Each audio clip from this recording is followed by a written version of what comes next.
Hi, I'm Katherine Schwab. I'm a senior editor at Forbes focused on technology, and I'm here today with Konstantin Buehler. He's a partner at Sequoia, and he is our data partner for the AI 50 list, which just launched for 2023. Konstantin, welcome. It's so nice to have you. So great to be here, Catherine. Great to see you. Been a minute, and I happy to talk know. AI together. Yeah, so uh, we launched this list with you and your team 4 years ago. What is the point of the AI 50 list? What was the original aim for you in launching this with Forbes? Yes, so this is the fifth annual AI 50 list. We're super excited because everybody's talking about AI right now, and we've been at this with Forbes for years because we've seen what AI can do, and we've believed in the AI revolution for a long time. So personally, I've believed in the AI revolution since college. Catherine and I went to college together, actually. And I studied stochastic modeling and artificial intelligence in college and grad school, and always thought that it was the most important, exciting potential technological breakthrough. And so have always been intrigued and excited by it.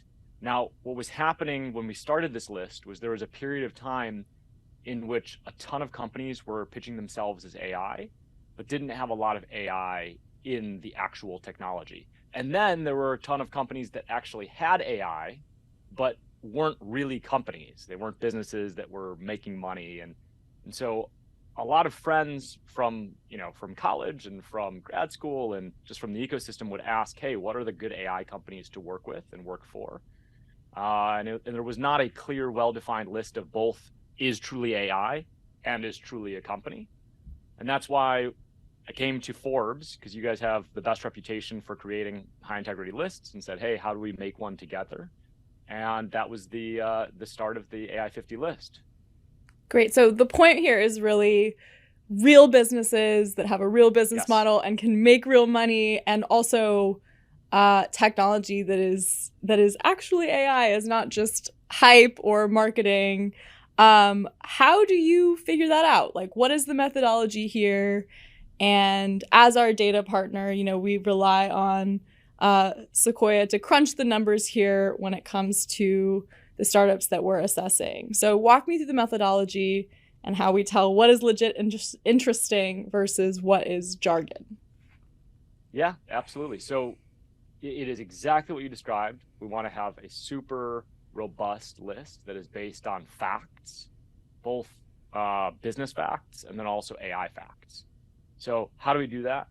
Well, first of all, with the business facts, we think about fundamental metrics for these companies. So companies self-report a lot of important metrics, and then we also have both open and proprietary data sets on a bunch of other metrics that signal real business robustness.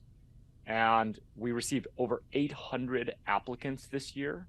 From those 800 applicants, we get to the top 100 purely on this algorithm, Catherine. So purely on an algorithm that factors in financial robustness, that factors in a series of culture metrics, such as Glassdoor reviews and the like, and then factors in DEI metrics.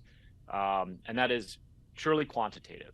So metrics that really matter in making that top 100 are revenue and revenue growth, which matters for a business and is not true in every ad business. Other metrics that matter are like the type of engineers that they're hiring, the AI engineers, the velocity, the quality of these AI engineers, so quantitative measures of that. And then there's over 100 factors that go into this algorithm to rank the top 100.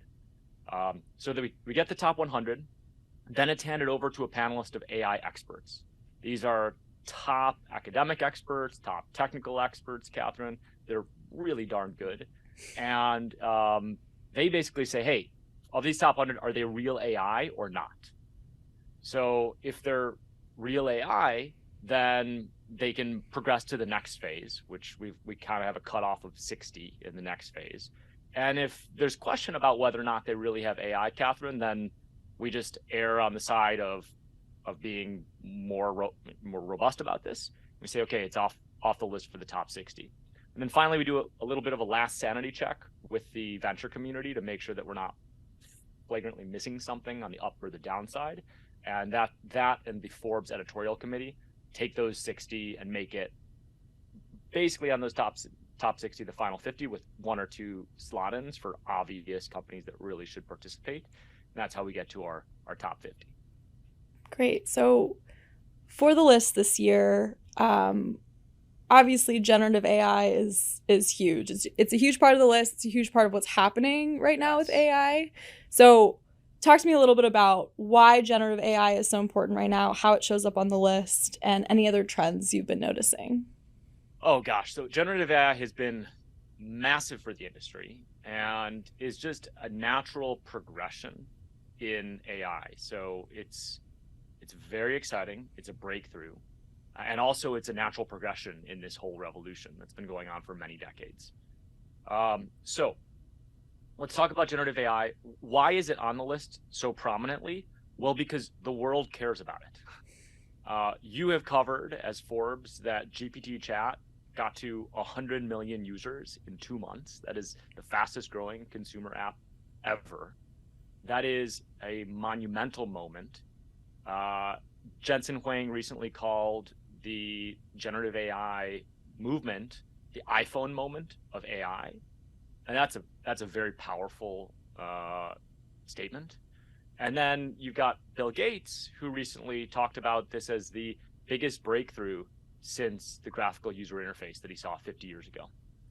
And all of that, the reason why I think he referred to it as the GUI, the graphical user interface, is because it refers to the actual interface with which people are interacting with AI, as opposed to the underlying technology. The underlying technology is decades in the making. There are these neural networks that became more and more advanced in structure, but they have been decades in the making. Whereas the new interface of words with the AI that generative AI enables makes it so that anyone in the world can interface with AI. That's why it's been such a big breakthrough moment. Great. So OpenAI, obviously you mentioned ChatGPT being kind of one of the big players in this space. And these companies are also garnering massive valuations. OpenAI has a big deal with Microsoft. How much of this is VCs kind of seeing the hot new thing and pumping these startups with a lot of money? And I guess the question is this a hype cycle? We've seen AI hype cycles in the past. It does seem like there's some kind of breakthrough here with ChatGPT reaching so many people. But is this going to last? Are people going to care about this in 5 years from now? So first, let me talk on the hype cycle topic. I don't know, and I try to stay out of that, and we Sequoia try to stay out of that. It's yes, these things happen and people get really excited, and including the venture community, but we try to be steady in and out of cycles, whether cycles go up or down. Some of our best investments happen in down cycles. Cisco in 87 during a massive crash in the public markets. Airbnb right after the great financial crisis. There are many, many examples. So we try to be very level-headed inside and outside of hype or troughs. So separate from that, we have been following the AI trend for quite literally decades as a firm, and then personally for the better part of 15 years.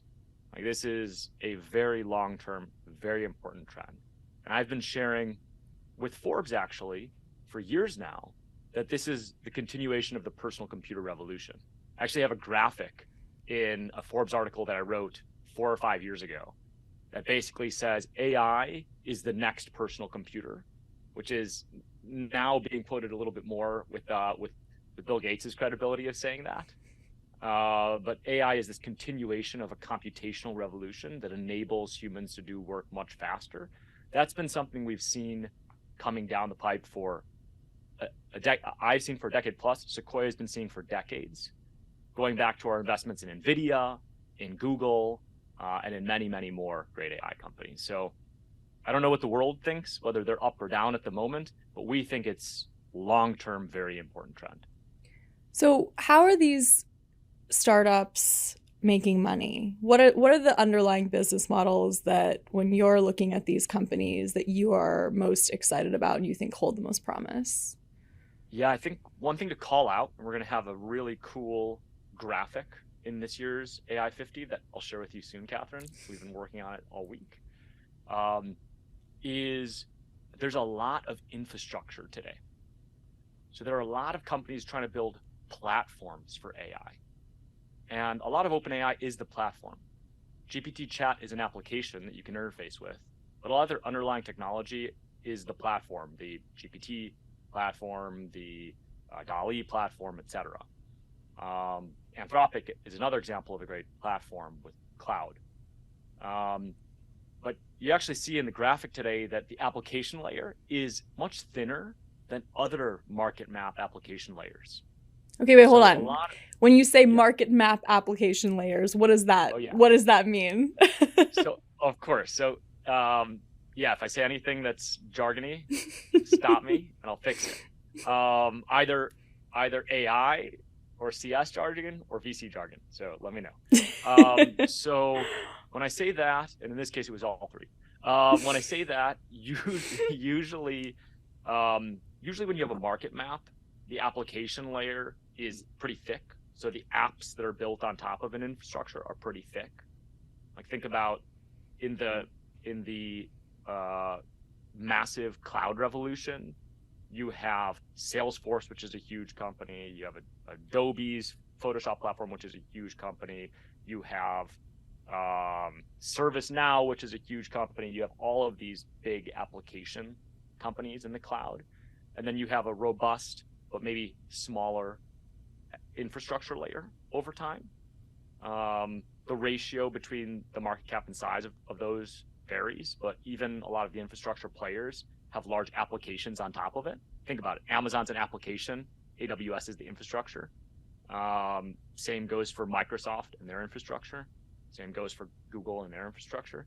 So usually you see in a mature market, a thicker application layer and a thinner infrastructure layer. Right now we have a pretty thick infrastructure layer in AI.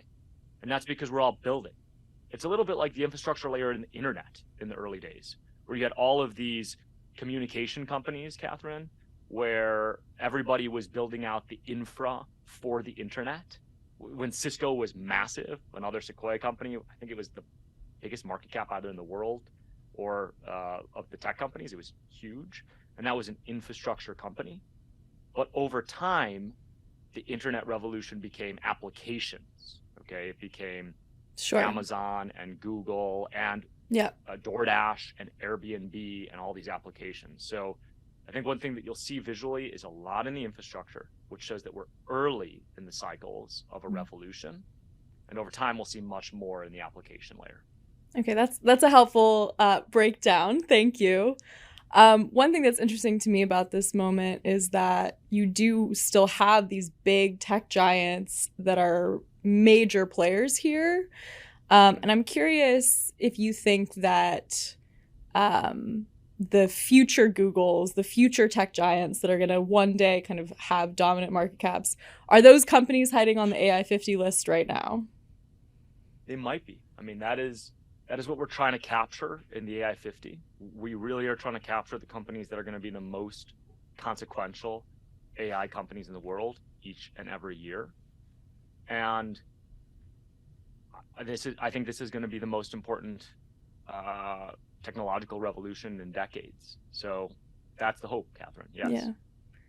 How has the list shifted since inception several years ago? What did the market look like at that point, and how does that kind of illustrate what's special about this moment? So one thing that's special about this moment, and then also the list, is we try to keep the list level-headed. I was talking about that earlier when I was saying things are up or down, but we believe in AI. I mean, AI is a very important technology movement. And the list has always believed that. There have been moments where, the general public and investors were more or less interested, but we always were focused on what is happening in AI. What you'll see is earlier in the list, there were more point solutions actually. more applications to the previous conversation we just had. So more applications that might apply to a specific vertical. And that was using more traditional AI. And now that we have all of this new infrastructure that does this large language model, natural language at a huge scale, it's redefinition of infrastructure, enhancement of infrastructure, and all these new applications. So it has been a constant progression over the past 5 lists. Interesting. What do you think are the biggest challenges that all the companies on this list are going to face? Because this is still not mainstream. This is still not something I am using every day as part of my everyday life. So how do these companies get there, and what is the biggest challenge for them to do that? Change. Change is going to be the biggest, most important thing for all of these companies. How quickly they can change with the market and change with the technology. We talked about how that infrastructure layer is changing so much so rapidly, Catherine. And all the application layers have to be flexible and nimble to change with that. And then vice versa. At some point, the applications will drive the infrastructure layer.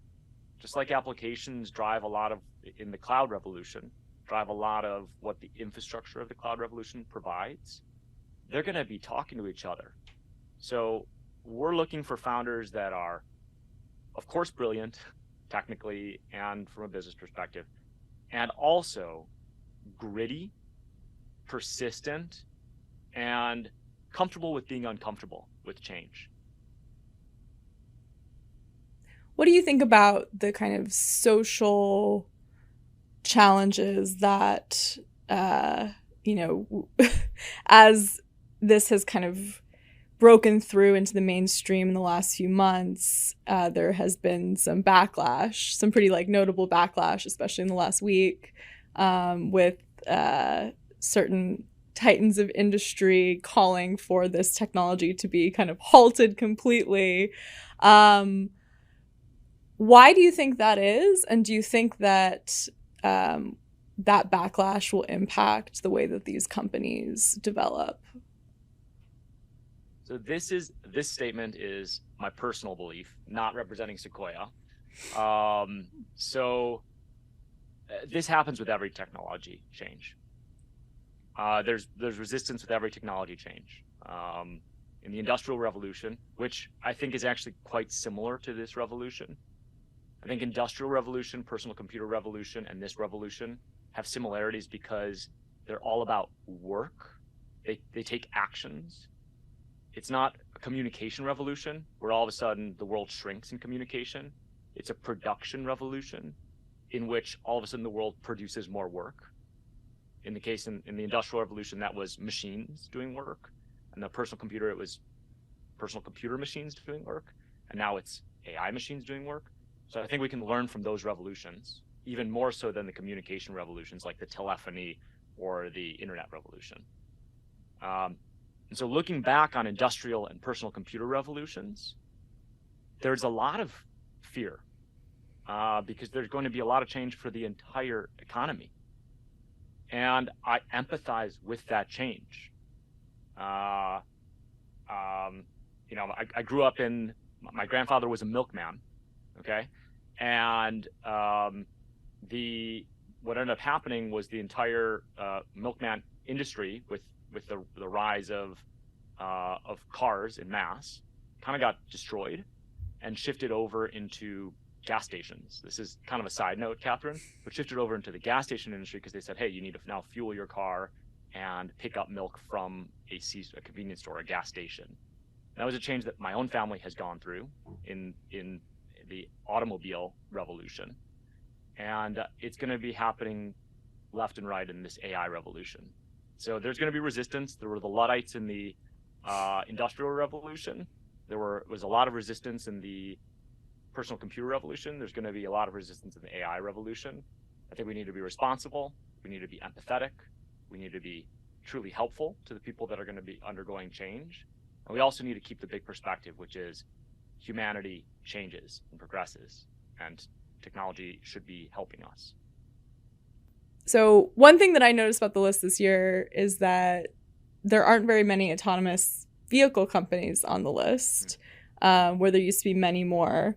And I'm curious if you think that that is kind of emblematic of this larger shift in the industry kind of towards generative AI.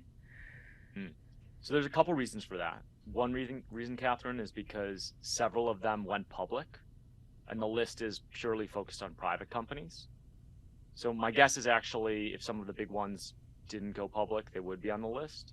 And then several other of the major companies are associated with large public companies. And we try to be very strict about keeping the integrity of this is a private company list. So I actually think the shift is less about any waning in that industry and more about the maturation of that industry becoming more associated with public companies. If we ever did an AI 100 list with public companies, I think you'd see a lot more. At the same time, yeah, there's going to be a lot of change in the self-driving space. I actually think it's the best time yet for self-driving. You can now take a Waymo vehicle as a self-driving taxi in San Francisco. It's pretty amazing. You can hail it from your phone, and I still think it is coming. Where do you think AI is heading next from here? I am hopeful that we have the next personal computer revolution from here. I'm hopeful that AI becomes as ubiquitous as your smartphone or your laptop or your desktop or your iPad, and is integrated into everything that you do in your everyday lives. And personally, in a Sequoia, what we're constantly focused on is finding the entrepreneurs that are going to make that a reality. In 1972, we backed two Steves in a garage making Apple Computer. And that is an absolute cornerstone of the personal computer revolution to this day. That is what we are completely focused on, is finding that next cornerstone of this revolution. I think that's going to happen in the 0 to 5 year period. So finding those entrepreneurs and getting to know them and meet them and understand them and help them build a legendary company is my hope, and our ambition. Great. Thanks so much, Constantine. It was lovely to chat. Thanks, Catherine.